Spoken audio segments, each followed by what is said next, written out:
नमस्ते, मेरा नाम है लोकेश। आप हैं बरदाना एक्सप्रेस के साथ। इस वक्त हमारे साथ मौजूद हैं शिवानी चौरसिया, जो अध्यक्ष की दावेदार भी रही हैं और इसके अलावा यहाँ पे अब पार्षद पद से चुनाव होने हैं, तो पार्षद का चुनाव फेस कर रही हैं। इनके सामने जो है बीजेपी का सीधा मुकाबला है, लगातार संघर्ष चल रहा है। प्रत्याशी डोर टू डोर संपर्क कर रहे हैं। इनके साथ भी पर्याप्त यहाँ कार्यकर्ता पहुंचकर प्रयास कर रहे हैं, मतदाताओं से मिल रहे हैं, लोगों से रुझान जान रहे हैं। साथ ही यहाँ पे इनके क्या मुद्दे हैं, इस बात को लेकर हम सीधे चर्चा करते हैं और पूछते हैं कि कांग्रेस के कौन से वो मुद्दे हैं जिनको लेकर चुनावी मैदान में जा रहे हैं। शिवानी जी, स्वागत है आपका। नमस्कार। ये जानना चाहेंगे कि आपके कौन से वो मुद्दे हैं जिनको लेकर आप चुनावी मैदान में हैं, चूँकि इसके पहले जब घोषणा नहीं हुई थी कि पार्षद पद से चुनाव होने हैं तो आप अध्यक्ष की दौड़ में शामिल थी, तो अब किस तरीके की स्थिति बन रही है? निश्चित ही जब पार्षद का चुनाव से अध्यक्ष नहीं होना था तो मेरा 40 वार्डों में बराबर रेगुलर लोगों के पास उठना बैठना, लोगों की समस्याएं सुनना बराबर रहता था। और हम कांग्रेस के साथ, अपने परिवार के साथ, लोगों के बीच में हमेशा उठते बैठते थे। मैं आपसे बता दूं, अब मैं वार्ड नंबर 28 की प्रत्याशी हूं। मेरे शीर्ष नेतृत्व ने, मेरी कांग्रेस पार्टी ने, मेरे संगठन ने मुझे टिकट दी है वार्ड नंबर 28 की। तो मैं जब वार्ड नंबर 28 में जाती हूँ तो मेरे बीच में बहुत से मुद्दे आते हैं। सबसे पहले मैं बता दूं आपसे, अमृत जल योजना जो अभी लोगों तक नहीं पहुंची है, तो सबसे बड़ी समस्या अमृत जल योजना की है। और आपसे बता दूं कि मेरे वार्ड में बहुत सारे मंदिर हैं, बालाजी मंदिर है, गौरी शंकर मंदिर है और मस्जिद भी पड़ती हैं 2। और हमारे आचार्य श्री भी वार्ड में हमेशा आते रहते हैं, तो हमेशा काफ़ी दिक्कतों का सामना करना पड़ता है। सफाई व्यवस्था बहुत बुरी हालत में है, सड़कें पूरी टूटी फूटी हैं, अव्यवस्थित है, रोड लाइट समय पर नहीं लगती है। मैं आपसे बता दूं, जब मैं प्रचार के लिए निकली तो रोड लाइट नहीं थी, बहुत असुविधा का सामना करना पड़ा। तो तत्काल प्रभाव से मैंने अभी 6 दिन पहले रोड लाइटें सीएमओ साहब से कहकर लगवाई हैं। तो बहुत सी ऐसी परेशानियां हैं जो वार्ड में देखने को मिल रही हैं। अगर परिवार के, हमारे वार्ड नहीं है, मेरा परिवार है, अगर परिवार के लोग मुझे चुनते हैं तो स्वयं वो अपने वार्ड की देखरेख करेंगे। अच्छा, एक चीज़ आपके साथ प्लस पॉइंट है कि आपका मायका भी यही है, ससुराल भी यही है, तो 2 जब आपके घर होते हैं तो उससे ज़्यादा बेनिफिट होता है। हालांकि आप अध्यक्ष की दौड़ में शामिल हैं, तो कहीं ना कहीं इस चीज़ का भी फ़ायदा मिलेगा। जब आपने पूरा शहर 40 घूम लिया है तो अब एक वार्ड में काम करने में ज़्यादा दिक्कत नहीं होती है। लेकिन फिर भी ये जनता वाला जो वोट है, ये जो काम है, ये ज़मीनी स्तर का रहता है पार्षद पद का चुनाव। तो इसमें किस तरीके की आपको चुनौतियों का सामना करना पड़ा, चूँकि बीजेपी के जो प्रत्याशी है वो भी थोड़ा अपनी फील्डिंग जमाए रहते हैं और ये सत्ता का काम होता है, तो आपको किस तरीके का फेस करना पड़ा अभी तक? मैं आपसे बता दूं, मैं यहाँ की बहू और बेटी दोनों हूँ और मुझे बचपन से बहुत स्नेह मिला है सबका। और जब मैं शादी होके बहू बनकर कुछ महलों के पास हमारा ससुराल में जब मैं यहाँ पर आई तो मुझे सबका बहुत आशीर्वाद, स्नेह मिला है। और हमारा वार्ड, हमने आपसे बता दिया, वार्ड नहीं है, परिवार है। क्योंकि मैं एक परिवार से और दूसरे परिवार में आई हूँ, मुझे कहीं ज़्यादा दूर नहीं जाना है। और दूसरा, जैसा कि आपने बात करी कि आपका सीधा चुनाव बीजेपी से है, हम आपसे बता दें, मैं चुनाव नहीं लड़ रही हूँ। वार्ड नंबर 28 का प्रत्येक व्यक्ति, प्रत्येक मातृशक्ति और हमारे जो आदरणीय बड़े लोग हैं वो चुनाव लड़ रहे हैं।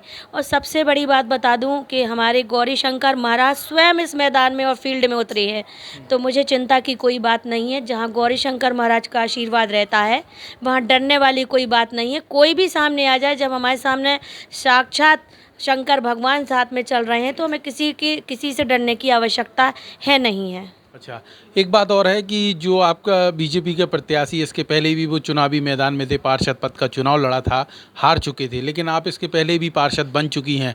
तो जब आप वहाँ पे जनसंपर्क करने गई हैं तो वहाँ पे लोगों का अनुभव कैसा मिला? समस्याएं भी कई निकल कर सामने आई होंगी, तो उसको लेकर किस तरीके का जनता का अभी अब समर्थन मिल रहा है अभी फिलहाल? जो पहले पार्षद थे वो निर्दलीय प्रत्याशी थे और मैं आपसे बता दूं कि उनकी पढ़ाई अड़ाई कुछ थी नहीं। और पढ़ाई की मतलब लोगों का कहना था कि उनको दस्तखत करना भी नहीं आते। जी उनका भाग्य था और किस्मत थी कि वो पार्षद बन गए, हम इसको किस्मत मानते हैं। तो मैं आपसे बता दूं, जब मैं वार्ड में गई तो काफ़ी अव्यवस्थाएं देखी हैं।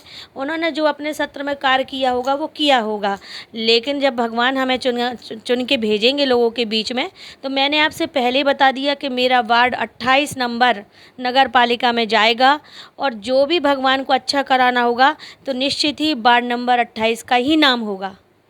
बाढ़ को स्मार्ट वार्ड बनाने के लेकर कांग्रेस ज़्यादा फोकस कर रही है। बाढ़ में बताया जा रहा है कि एक कार्यालय भी बनेगा जिसमें लोगों की समस्या यहीं सुनी जाएंगी, उन्हें नगर पालिका तक भटकना नहीं होगा। तो इस चीज़ का श्रेय किस तरीके से आपको बेनिफिट के रूप में मिलने वाला है? आपसे बता दें कि मेरा वार्ड जो आता है महलों से लेके चौक बाज़ार तक, और चौक बाज़ार से लेके गांव की देवी तक, इतनी दूरी पर कहीं पे भी एक सुलभ कॉम्प्लेक्स नहीं है कि जब भी कोई मातृशक्ति बाहर से आती है या महिलाएं आती हैं तो उन्हें बहुत असुविधा का सामना करना पड़ता है। तो मेरी कोशिश रहेगी, सबसे पहली कोशिश रहेगी कि एक वार्ड के आसपास कहीं ऐसा स्थान सुनिश्चित किया जाए जहाँ पर एक सुलभ कॉम्प्लेक्स उपलब्ध कराया जाए बाज़ार को। और दूसरा आपसे बता दें, अमृत जल योजना जो कि वार्ड में अभी नहीं आई है, तो कोशिश रहेगी कि अमृत जल योजना भी वार्ड में आए। अब नगर पालिका बोलती है कि मैंने हर वार्ड में अमृत जल योजना दी है, हर वार्ड में पानी पहुंचाया है, लेकिन पिछले 6 महीनों से मैं सीएमओ साहब से कह के थक गई हूं। और आदरणीय हमारे वार्ड के जितने भी लोग हैं, गौरी शंकर मंदिर के आदरणीय, उसमें लल्लू भाई साहब, विजय भाई साहब, राजेंद्र भाई साहब, सभी लोगों ने सीएमओ से काफ़ी ज़ोर शोर से बोला, लेकिन अभी उनके कान में जू रेंग गई है। उन्होंने इस काम को नहीं देखा है अच्छे से। तो सबसे पहली योजना है कि सुलभ कॉम्प्लेक्स, दूसरा अमृत योजना, तीसरा हमने आपसे बता दिया है कि आचार्य श्री मुनिश्री हमारे वार्ड में हमेशा उनका आगमन होता है। सफाई व्यवस्था बहुत ढीली है, उन्हें काफ़ी असुविधा का सामना करना पड़ता है। तो कुछ ऐसी व्यवस्था की जाए वार्ड में कि जो कचरा होता है लोगों का एक जगह इकट्ठा हो और वार्ड में जगह जगह घर के दरवाजे में ना डले। तीसरा आपसे बता दूं कि मैं मॉनिटरिंग के लिए 1-2 व्यक्ति सुनिश्चित करूंगी, वो वार्ड की मॉनिटरिंग करेंगे, और कोशिश रहेगी कि उनकी समस्या का निदान कार्यालय से हो। जो हमारी बूढ़ी बुजुर्ग महिलाएं नगर पालिका तक भटकती हैं, उन्हें नगर पालिका ना जाके उनके वार्ड में उन्हें अपने परिवार में आके ही उनकी समस्या सुन ली जाए। तो इस तरीके से शिवानी चौरसिया ने बताया कि हमारे वार्ड में समस्याएं कई हैं जिनको दूर करने का वह पूरा प्रयास करेंगी, और जब अगर वह जनता उन्हें आशीर्वाद देती है तो यह काम आसान हो जाएगा, क्योंकि समस्याओं को लेकर उन्होंने 5 मुद्दे ऐसे बताए हैं जो गंभीर समस्या है। उसको दूर करने के लिए जब नगर पालिका पहुँचेंगी तो पूरा प्रयास रहेगा कि सबसे पहले वह समस्याएँ दूर हो जाएँ। तो वरदान एक्सप्रेस लगातार आपको यहाँ पे प्रत्याशियों से रूबरू करा रहा है, साथ ही यह जान रहा है कि उनके मुद्दे कौन से हैं और किन मुद्दों को लेकर चुनावी मैदान में हैं, और संघर्ष कितना है, जनता किस तरीके से पार्षद बनने के लिए आशीर्वाद दे रही है। तो वरदान एक्सप्रेस भी अपना लगातार सर्वे कर रहा है और ये जान रहा है कि आखिरकार शहर के वार्डों में क्या स्थिति है। फिलहाल हमारी टीम को दीजिए इजाज़त, फिर किसी नए प्रत्याशी से होगी मुलाकात।